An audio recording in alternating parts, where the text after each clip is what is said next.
Good morning dear student. Ved Mata Gayatri school की online क्लासों में आप लोगों का स्वागत है। देखो, आपका अध्याय नंबर 10 चल रहा था विद्युत धारा वाला, जिसका पार्ट 1 हो गया था।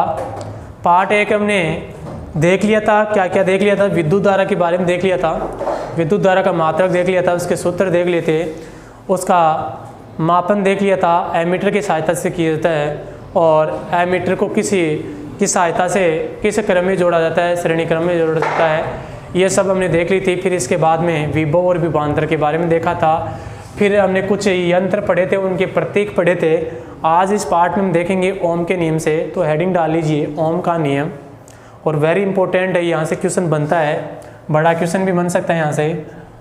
तो लिख लीजिए ओम का नियम, हेडिंग डाल लीजिए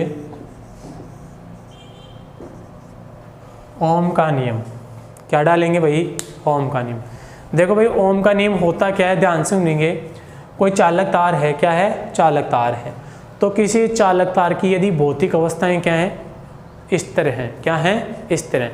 यदि किसी चालक तार की भौतिक अवस्थाएं स्थिर हैं, तो उस चालक तार के सिरों के मध्य, उस चालक तार के सिरों के मध्य उत्पन्न विभवांतर धारा के क्या हो जाता है? समानुपाती हो जाता है। इसे ही क्या कहते हैं? ओम का नियम कहते हैं। क्या कहते हैं भाई? ओम का नियम कहते हैं। देखो, ओम का नियम क्यों कहते हैं? क्योंकि इस नियम को किसने दिया था? साइमन ओम ने दिया था। किसने दिया था भाई? साइमन ओम ने। वैज्ञानिक का नाम था साइमन ओम। इस वैज्ञानिक ने ये नियम दिया था, इसलिए इस नियम को क्या नाम दे दिया गया? ओम का नियम दे दिया गया। क्या नाम दे दिया गया? ओम। इसके सम्मान में इसका नाम रख दिया गया, ओम का नियम रख दिया। तो ये नियम क्या है, यही बात मैं समझाने की कोशिश कर रहा हूँ आपको कि ये कोई चालक तार है। क्या है? चालक तार है। इस चालक तार की भौतिक अवस्थाएं, इस चालक तार की भौतिक अवस्थाएं, अब देखो भाई, भौतिक अवस्थाएं कौन कौन सी हो सकती हैं? जैसे ताप हुआ, क्या हुआ? ताप हुआ, दाब हुआ। अवस्थाएं जैसे ठोस, द्रव, गैस, कोई रंग हुआ, ये सब क्या हैं? भौतिक अवस्थाएं। क्या हैं? भौतिक अवस्थाएं। तो यदि इस चालक तार का ताप, दाब, ठोस, द्रव, गैस, रंग, ये सभी क्या हैं? स्थिर हैं। क्या हैं? स्थिर हैं। तो इस चालक तार में जो धारा बहती है ना, इस चालक तार में धारा बहती है, वो इस दोनों चालक तार के सिरों के मध्य उत्पन्न विभवांतर के क्या होती है? समानुपाती होती है। क्या होती है? समानुपाती। यानी कि V प्रोपोर्शनल क्या होता है? I। V समानुपाती क्या होता है? I। दोनों चालक तारों, यानी कि ये चालक तार है, चालक तार के दोनों सिरों के मध्य उत्पन्न विभवांतर चालक तार में प्रवाहित धारा की क्या होता है? समानुपाती होता है। कब होगा? जब चालक तार की भौतिक अवस्थाएं क्या होंगी? स्थिर रहेंगी। क्या रहेंगी? स्थिर। तो ये नियम इंपॉर्टेंट है, समझेंगे। यदि किसी चालक तार की भौतिक अवस्थाएं क्या हैं? स्थिर हैं। भौतिक अवस्थाएं क्या हैं? स्थिर हैं। जैसे ताप हुआ, दाब हुआ, ये सब क्या है? स्थिर हैं। तो चालक तार में प्रवाहित धारा उसके सिरों पर उत्पन्न विभवांतर के क्या होगा? समानुपाती होगा। V प्रोपोर्शनल I होगा। अब देखो, ये समानुपाती का चिन्ह होता है ना, इस समानुपाती के चिन्ह को हटाने के लिए हम एक नियतांक लगाते हैं। क्या लगाते हैं? नियतांक लगाते हैं। हमेशा समानुपाती के चिन्ह को हटाने के लिए नियतांक लगाते हैं, और अलग अलग कंडीशन में अलग अलग नियतांकों का उपयोग किया जाता है। तो इस कंडीशन में कौन से नियतांक का उपयोग किया जाएगा? देखो, इस समानुपाती को चिन्ह को हटा दिया, V बराबर लगा दिया। समानुपाती को चिन्ह को हटाएंगे तो यहाँ पे क्या लगाएंगे? कि नियतांक लगाएंगे। क्या लगाएंगे? नियतांक। देखो, I तो था और एक नियतांक लगा दिया, कौन सा? R। कौन सा लगा दिया? R। तो क्या बन गया? V बराबर IR। क्या बन गया? V बराबर IR। ये R यहाँ पे क्या है भाई? नियतांक है। यहाँ R एक नियतांक है। क्या भाई? ये नियतांक है। आप देखो, R एक नियतांक है। क्या है? नियतांक है, जिसे इसका नाम भी होता है, जिसे क्या बोला जाता है? जिसे चालक तार का प्रतिरोध कहते हैं। क्या कहते हैं इसे? प्रतिरोध कहते हैं। समझ में आ गई की बात? प्रतिरोध कहते हैं। तो ध्यान देंगे, ओम का नियम क्या होता है? V proportional I। विभवांतर धारा के समानुपाती, यही ओम का नियम होता है। समानुपाती के चिन्ह को हटाने के लिए किसका नियतांक, एक नियतांक लगाएंगे और नियतांक क्या लगा दिया यहाँ पे आर। तो सूत्र क्या बन गया, V बराबर आई आर। आर क्या है, एक नियतांक है जिसे चालक तार का क्या कहते हैं, प्रतिरोध कहते हैं। क्या कहते हैं, प्रतिरोध। तो आर को क्या बोलेंगे यहाँ पे, प्रतिरोध। क्या बोलेंगे, प्रतिरोध। तो ओम का नियम समझ में आया होगा कि जब किसी चालक तार की भौतिक अवस्थाएं क्या हैं, स्थिर हैं, तो चालक तार में प्रवाहित धारा विभवांतर के क्या हो जाएगी, समानुपाती हो जाएगी। इसे ही ओम का नियम कहा जाता है। समझ में आ गई बात। तो लिख लीजिए, हेडिंग डाल के लिख लीजिए, किसी चालक तार की किसी चालक तार की भौतिक अवस्थाएं, किसी चालक तार की भौतिक अवस्थाएं ब्रैकेट लगाएंगे। क्या लगाएंगे, ब्रैकेट, भौतिक अवस्थाएं, और ब्रैकेट लगा के लिखेंगे जैसे ताप दाब, जैसे लिखें ताप दाब, लंबाई क्षेत्रफल रंग आदि, लंबाई क्षेत्रफल रंग आदि ब्रैकेट बंद कर दीजिए, ब्रैकेट बंद कर दीजिए। स्थिर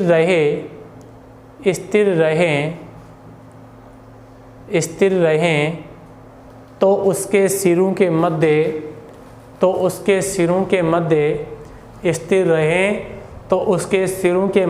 उत्पन्न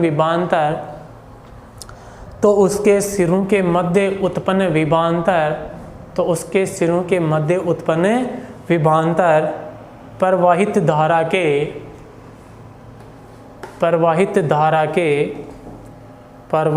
के समानुपाती होता है। प्रवाहित धारा के समानुपाती होता है।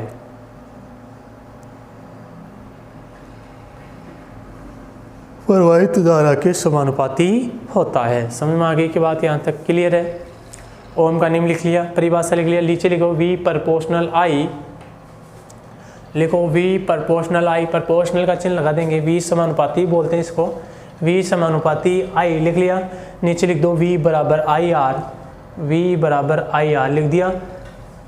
अरे V समानुपाती I लिख लिया, V बराबर IR लिख लिया। अब नीचे लिखो यहाँ R एक नियतांक है, यहाँ R एक नियतांक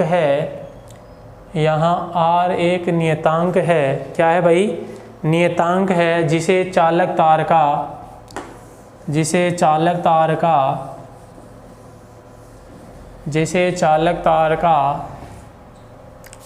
यहाँ R एक नियतांक है जिसे चालक तार का प्रतिरोध कहते हैं, जिसे चालक तार का प्रतिरोध कहते हैं। क्या कहते हैं भाई, चालक तार का प्रतिरोध कहते हैं,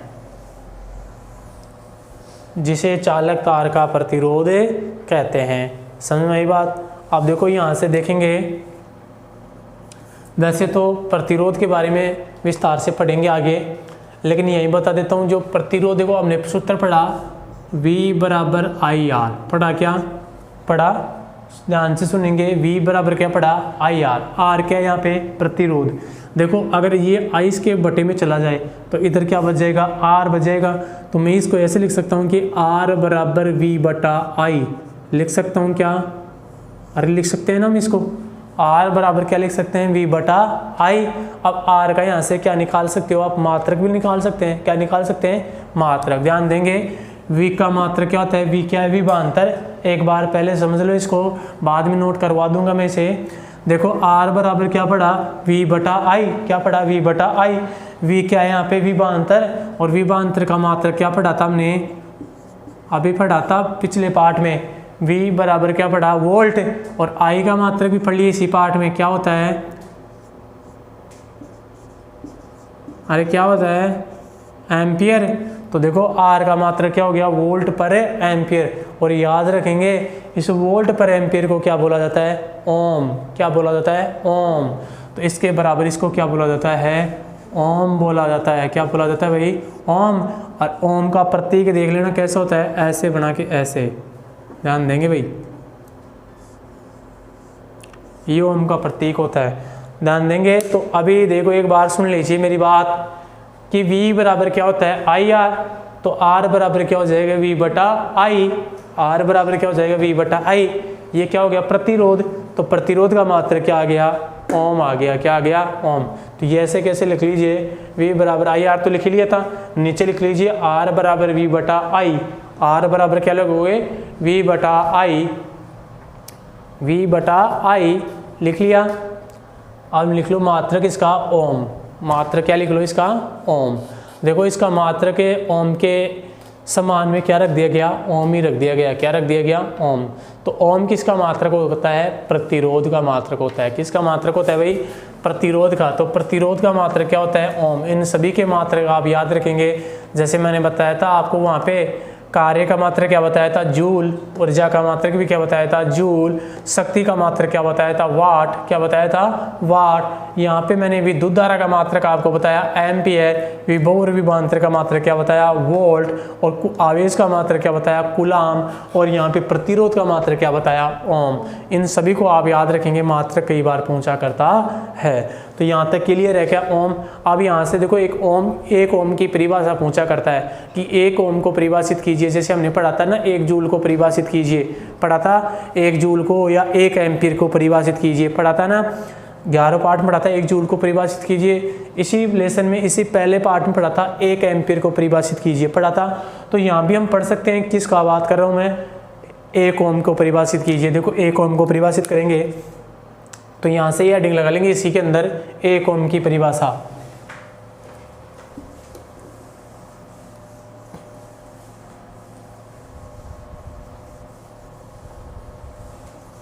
हेडिंग लगा लेंगे एक ओम की परिभाषा,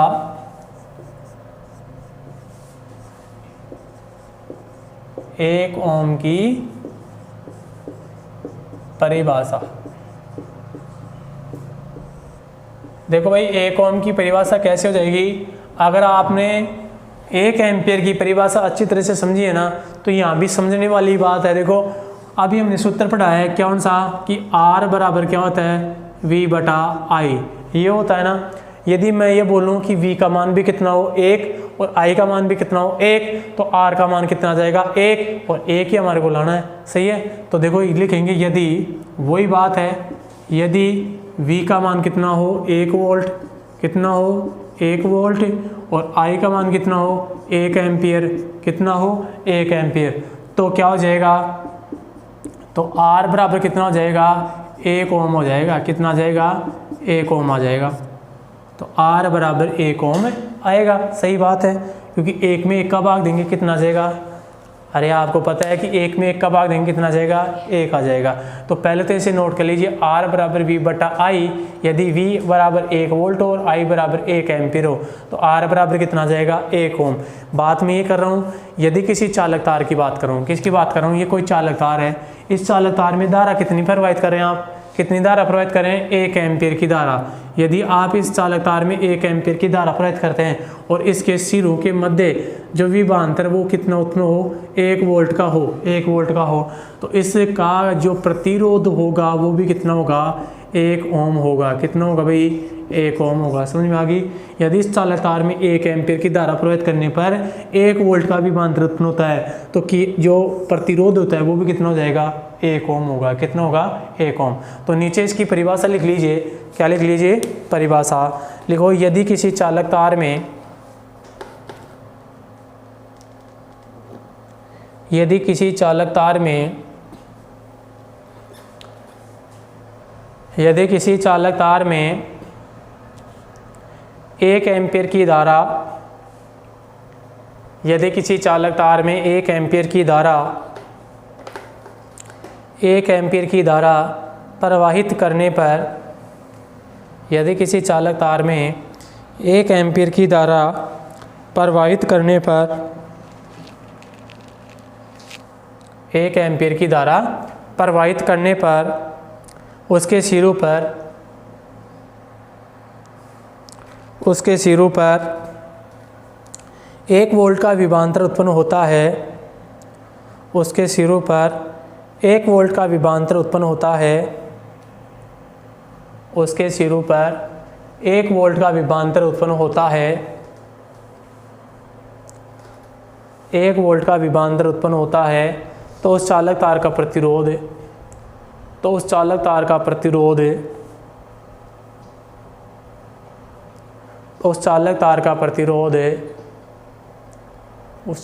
का प्रतिरोध 1 ओम कहलाता है। तो उस चालक तार का प्रतिरोध 1 ओम कहलाता है।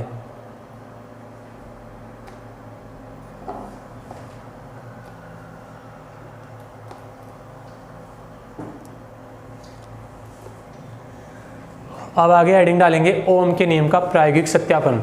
देखो जो ओम का नियम है उसका प्रायोगिक सत्यापन करेंगे। ये पूछ लेता है कि ओम के नियम का प्रायोगिक सत्यापन कीजिए, तो ओम के नियम का प्रायोगिक सत्यापन करेंगे।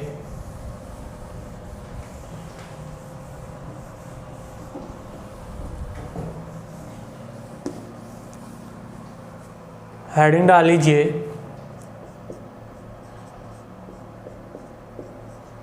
ओम के नियम का प्रायोगिक सत्यापन। ओम के नियम का प्रायोगिक सत्यापन। ओम के नियम का प्रायोगिक सत्यापन। देखो इससे पहले तो आप क्या करेंगे, परिपथ चित्र बनाएंगे। क्या बनाएंगे भाई, परिपथ चित्र। देखो ओम के नियम का प्रायोगिक सत्यापन का परिपथ चित्र बना रखा है। आपको उपकरण का चित्र नहीं बनाने, उपकरण के चित्र देखो नहीं बनाने, केवल प्रायोगिक सत्यापन का परिपथ चित्र बनाना है। क्या बनाना है, ओम के नियम का प्रायोगिक सत्यापन का आपको क्या बनाना है, चित्र बनाना है। तो बनाइए इसका चित्र, देखो बनाते चलिए।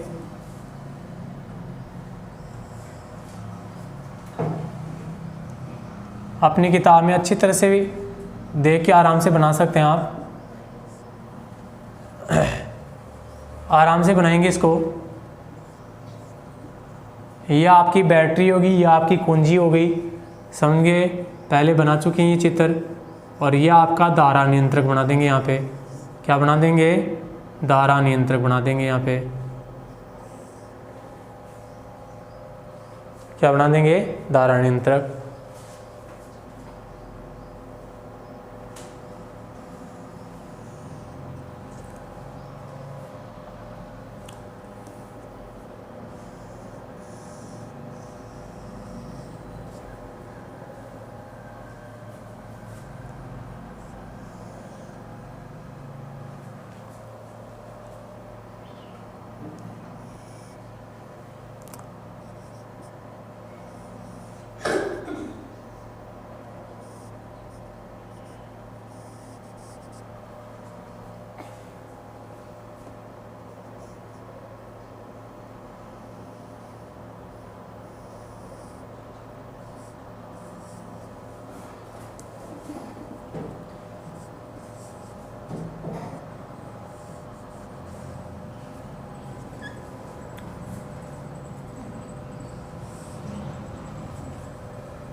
बना लिया क्या भाई, परिपथ चित्र बनाएंगे आराम से।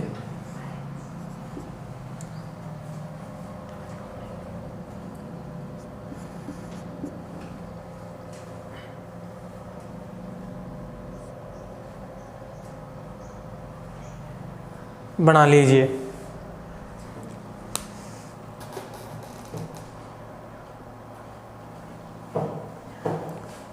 नीचे लिख देंगे चित्र के बारे में, ये चित्र किसका है, तो लिख लीजिए चित्र।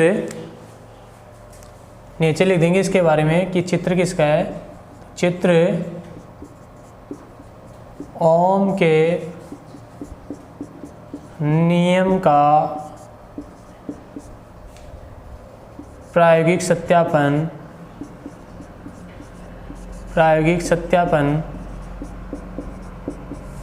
सत्यापन का परिपथ चित्र।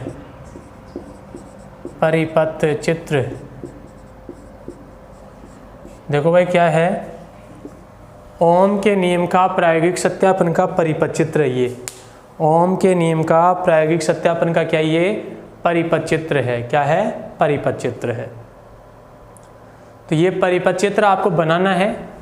ये आपको क्वेश्चन पूछ भी लेता है, अलग से भी पूछ लेता है कि ओम के नियम का प्रायोगिक सत्यापन का परिपथ चित्र बनाइए। तो आपको केवल परिपथ चित्र बनाना है।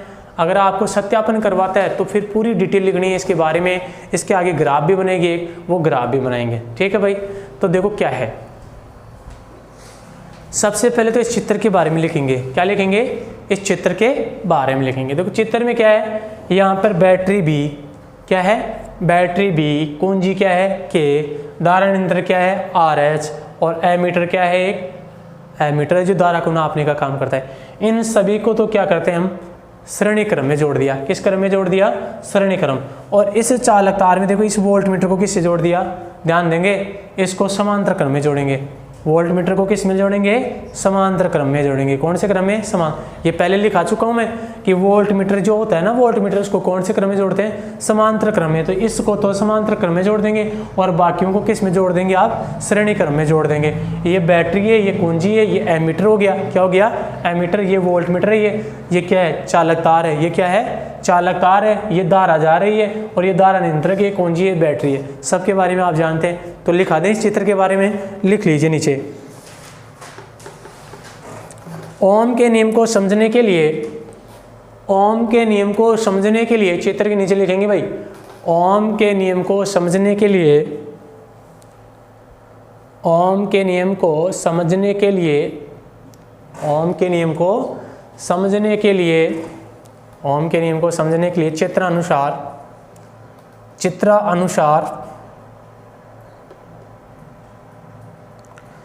अनुसार एक बैटरी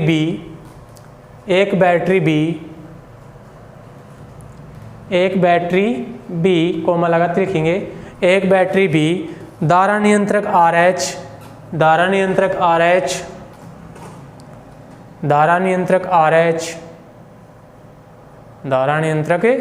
RH, कुंजी के कोमा लगाते लिखते हैं, कुंजी के व एमीटर A वह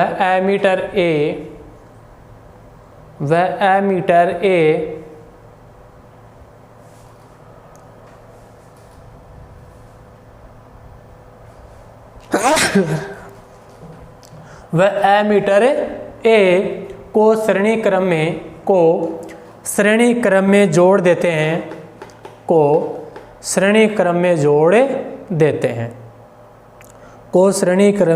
देते हैं, अब चालक तार श्रेणी क्रम में जोड़ देते हैं। यहां तक लिख लिया क्या? अब लिखो अब चालक तार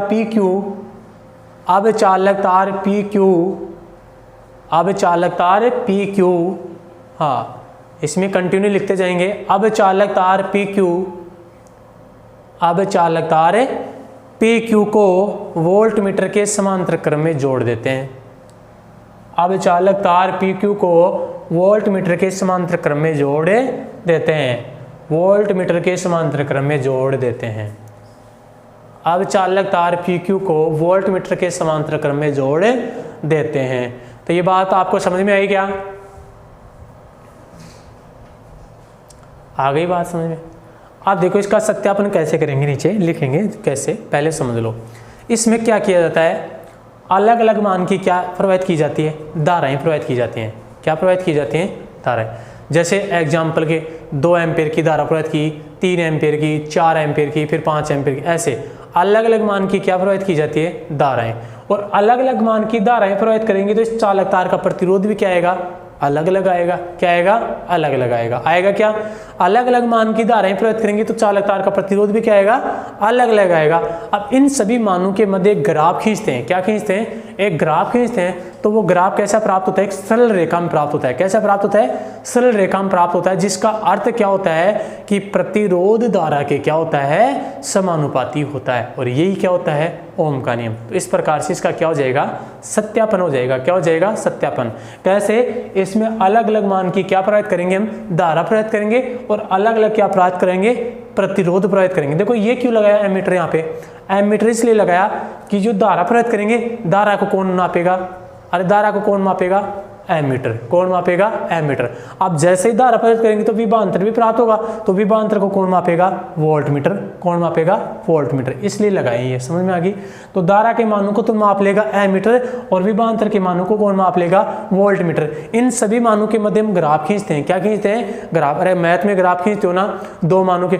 जैसे मैथ में ग्राफ आ गई कि हम ग्राफ बनाते हैं, जैसे 17 प्रश्नावली आपकी मैथ में 17 प्रश्नावली है ना, बहुलक वगैरह वाली है ना, माध्य उदय निकालने की, वहाँ पे आप ग्राफ खींचते हो ना, ग्राफ बनाते हैं। जैसे ग्राफ बनाई होगी, या ग्राफ वाली ग्राफ वाली चौथी प्रश्नावली है। कौन सी प्रश्नावली है, चौथी प्रश्नावली आपकी ग्राफ वाली कौन सी है, चौथी प्रश्नावली है। वहाँ पे आप बिंदु बनाते हैं, ऐसे आपको बिंदु दे देते हैं 0 2 3 2 4 1, ऐसे बिंदु आते हैं। और इन बिंदुओं के मध्य आप क्या खींचते हो, ऐसे ग्राफ खींचते हो ना भाई, ये ग्राफ यहाँ बिंदु, एक बिंदु यहाँ, तो ऐसे कैसे ग्राफ खींच दी, ऐसे ग्राफ बनाते हो ना, मैथ में बनाते हैं। तो इसी प्रकार ये क्या कह रहा है कि जैसे मान लो 0 मान की धारा प्राप्त की, तो विभवांतर कितना आ गया, 2 आ गया। फिर 3 एम्पीयर की धारा प्राप्त करेंगे, मान लो विभवांतर 2 आ गया। 4 विभवांतर के, तो विभवांतर कितना आ गया, 1 आ गया। इसी प्रकार ये अलग अलग मान आएंगे, तो हम विभवांतर और धारा के मध्य क्या खींचेंगे, ग्राफ खींचेंगे। विभवांतर और धारा के मध्य क्या खींचेंगे, ग्राफ। और ग्राफ खींचेंगे ना अगर विभवांतर और धारा के मध्य, तो वो ग्राफ कैसे प्राप्त होगा, एक सरल रेखा के रूप में प्राप्त होगा। कैसे प्राप्त होगा, सरल रेखा।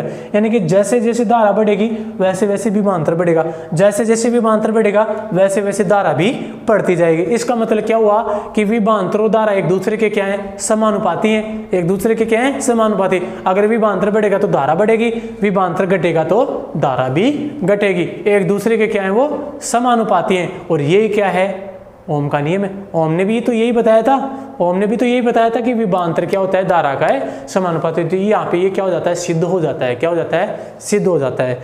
तो लिख लीजिए इसके नीचे, आगे नीचे लिखेंगे तीर का निशान लगा के, नीचे तीर का निशान लगा के लिखेंगे, लिखो तीर का निशान लगा के, चालक तार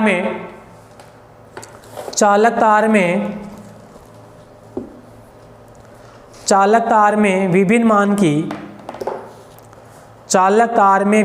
की धाराएं, चालक तार में विभिन्न मान की धाराएं प्रवाहित कर, चालक तार में विभिन्न मान की धाराएं प्रवाहित कर एमीटर से ज्ञात करते हैं, एमीटर से ज्ञात करते हैं।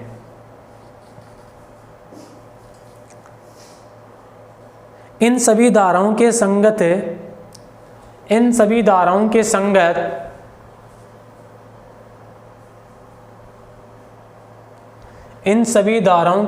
विभवांतर वोल्टमीटर से ज्ञात करते हैं। इन सभी धाराओं के संगत विभवांतर वोल्टमीटर से ज्ञात करते हैं। किससे ज्ञात करेंगे, वोल्टमीटर से। देखो अलग अलग मान की धाराएं प्रवाहित करें, उसको तो किससे नाप लेंगे, एमीटर से। अब धाराएं प्रवाहित करेंगे तो इसके संगत क्या उत्पन्न होगा, विभवांतर उत्पन्न होगा। विभवांतर को किससे नाप लेंगे, वोल्टमीटर से ज्ञात कर लेते हैं। आगे लिखो, विभवांतर V व धारा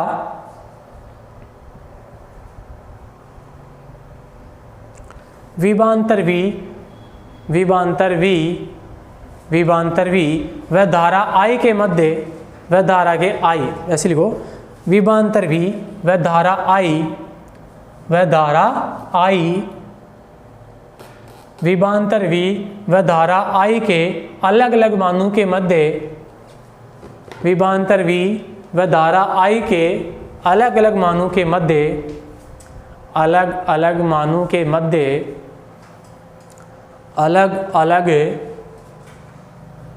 के मध्य एक ग्राफ खींचते हैं, अलग अलग मानों के मध्य एक ग्राफ खींचते हैं तो एक सरल रेखा प्राप्त होती है। तो एक सरल रेखा प्राप्त होती है। तो एक सरल रेखा प्राप्त होती है। तो एक सरल रेखा प्राप्त होती है। क्या प्राप्त होती है भाई? सरल रेखा। तो एक सरल रेखा प्राप्त होती है जिससे सिद्ध होता है कि जिससे सिद्ध होता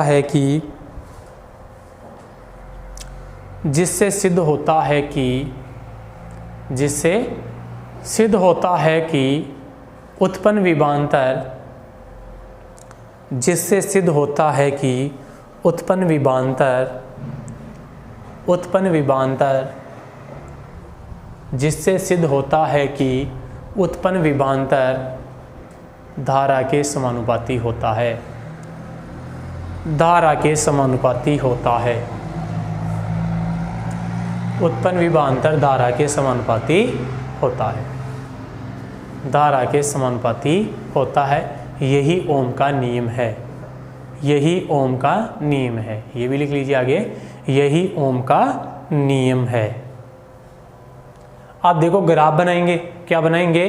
ग्राफ। भाई वो ग्राफ किस प्रकार से प्राप्त होती है? ग्राफ बनाएंगे ना, तो ग्राफ बनाइए। देखो यहाँ पे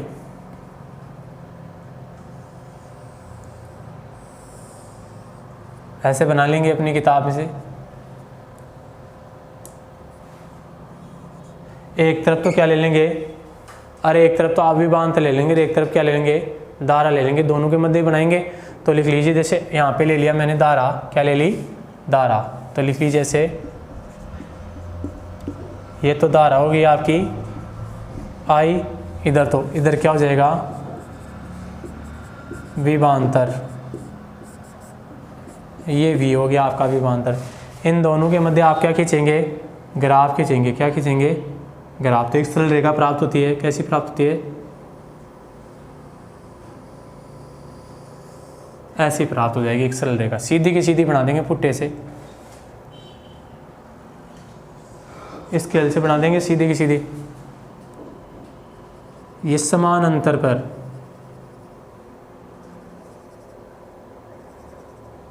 ऐसे। ये क्या है भाई? ग्राफ बन गई।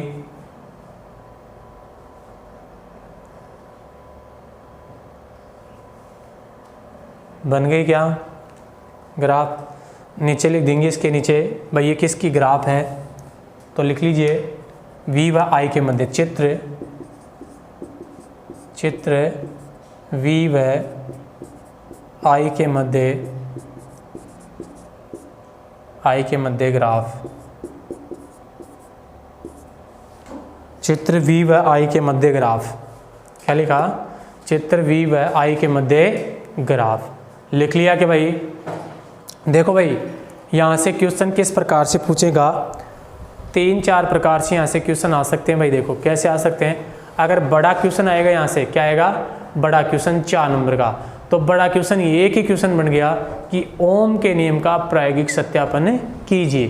तो इसमें 4 नंबर का क्वेश्चन कैसे आ गया? आपको प्रायोगिक सत्यापन में परिपथ चित्र बनाना है, चित्र के बारे में लिखना है, फिर इसके बारे में लिखना है कि आपने क्या क्या किया। अलग अलग मान की धाराएं प्रयुक्त की तो अलग अलग विभवांतर प्राप्त हुआ। इन दोनों के मध्य ग्राफ की जाते एक सरल रेखा में ग्राफ बनी और उस ग्राफ को भी लिखेंगे। फिर ग्राफ को तो ये ग्राफ बनाएंगे, परिपथ चित्र बनाएंगे, इसके बारे में लिखेंगे और फिर उस नियम को समझाएंगे।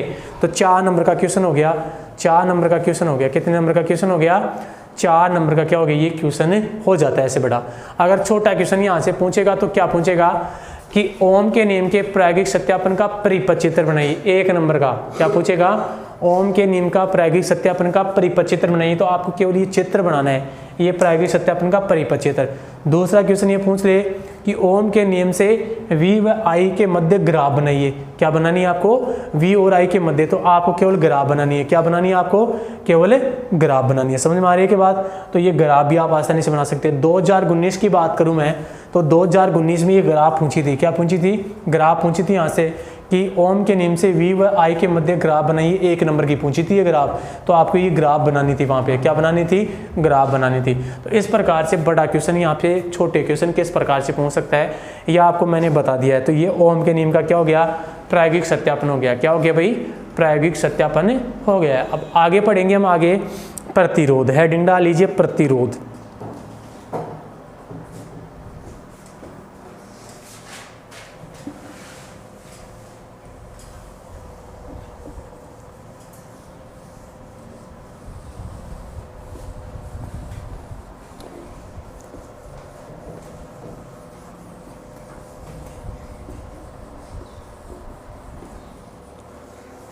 देखो भाई, प्रतिरोध के बारे में पहले थोड़ा सा पढ़ा था हमने, लेकिन अब विस्तार से पढ़ेंगे भाई प्रतिरोध किसे कहते हैं, और प्रतिरोध की निर्भरता पढ़ेंगे।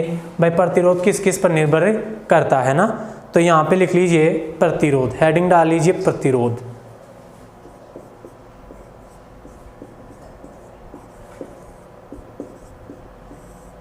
हेडिंग डाल लीजिए प्रतिरोध। देखो भाई, प्रतिरोध किसे कहते हैं, जो धारा प्रवाहित होती है ना, क्या प्रवाहित होती है, धारा। तो धारा के मार्ग में उत्पन्न जो बाधा होती है, क्या होती है, उत्पन्न बाधा, उसको क्या बोला जाता है, प्रतिरोध। जो इलेक्ट्रॉन प्रवाहित होते हैं, क्या प्रवाहित होते हैं, इलेक्ट्रॉन। तो इलेक्ट्रॉन के प्रवाह में, इलेक्ट्रॉन का जो रास्ता होता है, उस रास्ते में उत्पन्न बाधा क्या कहलाती है, प्रतिरोध कहलाती है। क्या कहलाती है, प्रतिरोध। इलेक्ट्रॉन के प्रवाह में उत्पन्न बाधा क्या कहलाएगी, प्रतिरोध कहलाएगी। क्या कहलाएगी, प्रतिरोध। तो लिख लीजिए इलेक्ट्रॉनों के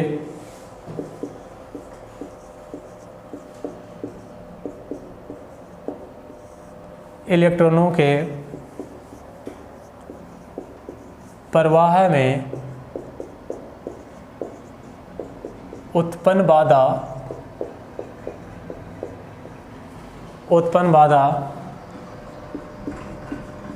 प्रतिरोध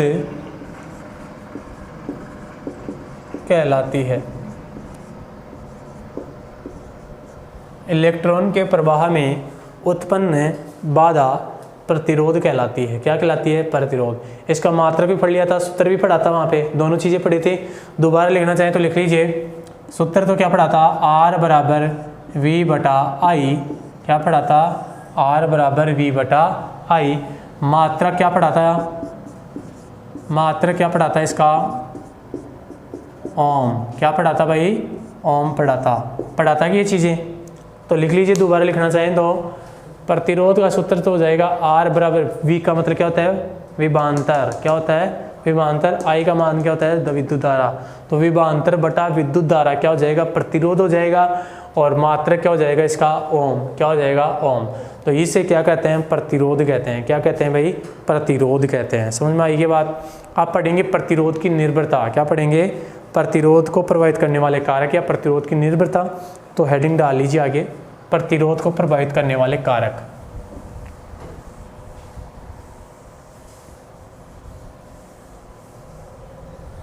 आगे हेडिंग डाल लीजिए, प्रतिरोध को प्रभावित करने वाले कारक।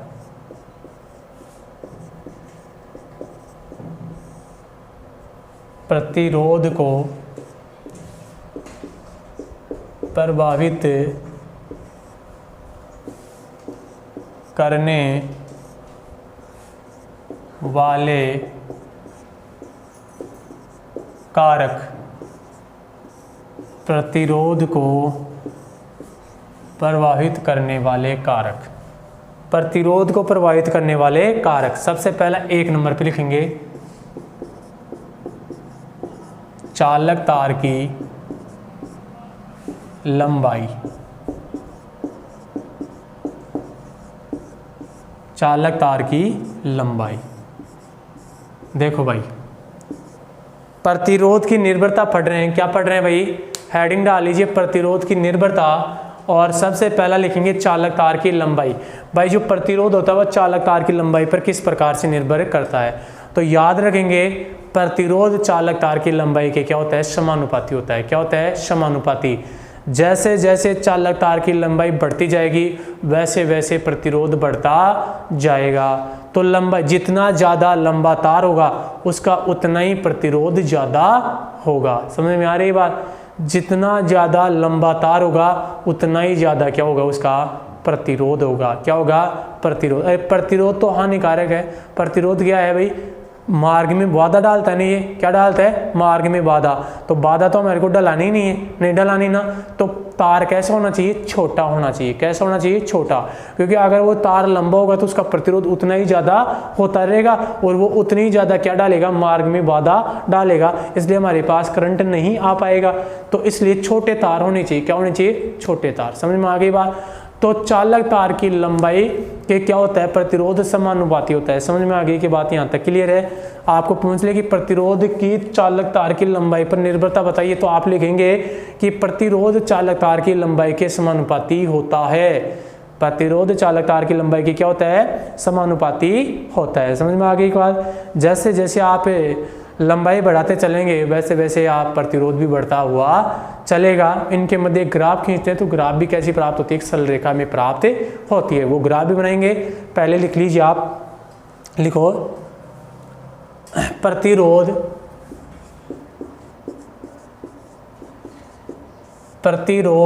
और चालक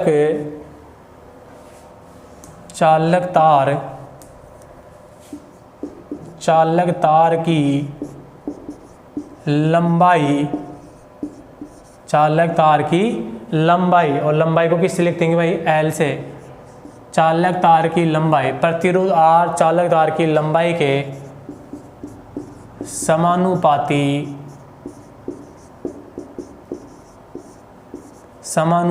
होता है। समानुपाती होता है अर्थात R प्रोपोर्शनल L, अर्थात R प्रोपोर्शनल L। समीकरण नंबर ए। R समानुपाती होता है L, यानी कि प्रतिरोध लंबाई के क्या होता है? समानुपाती। समझ में आ गया?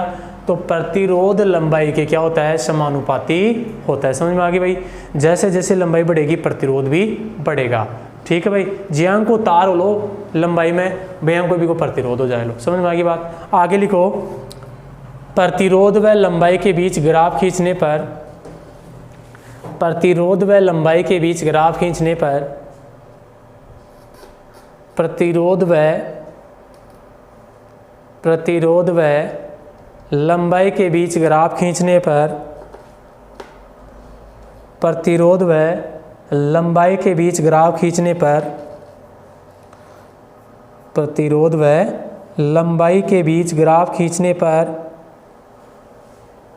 एक सरल रेखा प्राप्त होती है।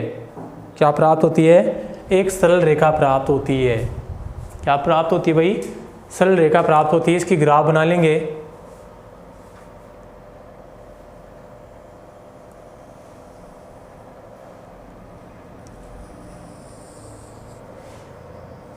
ऐसे ग्राफ बना लेंगे, ठीक है? और ऐसे सीधी की सीधी रेखा, ये एक सरल रेखा में ग्राफ प्राप्त हो जाएगी। ये तो आपकी क्या हो जाएगी? इधर तो प्रतिरोध और इधर क्या ले लेंगे? लंबाई। क्या ले लेंगे? लंबाई। इन दोनों के मध्य ग्राफ खींच देंगे तो एक सरल रेखा के रूप में प्राप्त होती है। नीचे लिख देंगे चित्र R व L के मध्य ग्राफ, R व L के मध्य ग्राफ उतार लीजिए। इसे एक बार नोट करेंगे तो ये ग्राफ बनती है R व L, यानी कि प्रतिरोध और लंबाई के मध्य क्या बनती है? सीधी रेखा में क्या बनती है? ग्राफ। ये ग्राफ भी याद रखेंगे, पूछ लेता है। तो प्रतिरोध चालक तार की लंबाई के क्या होता है? समानुपाती होता है, अर्थात R प्रोपोर्शनल L। समीकरण नंबर 1 ये ग्राफ बना देंगे। धन्यवाद। आज के टॉपिक में इतना ही, आगे देखेंगे अगले पार्ट में। धन्यवाद।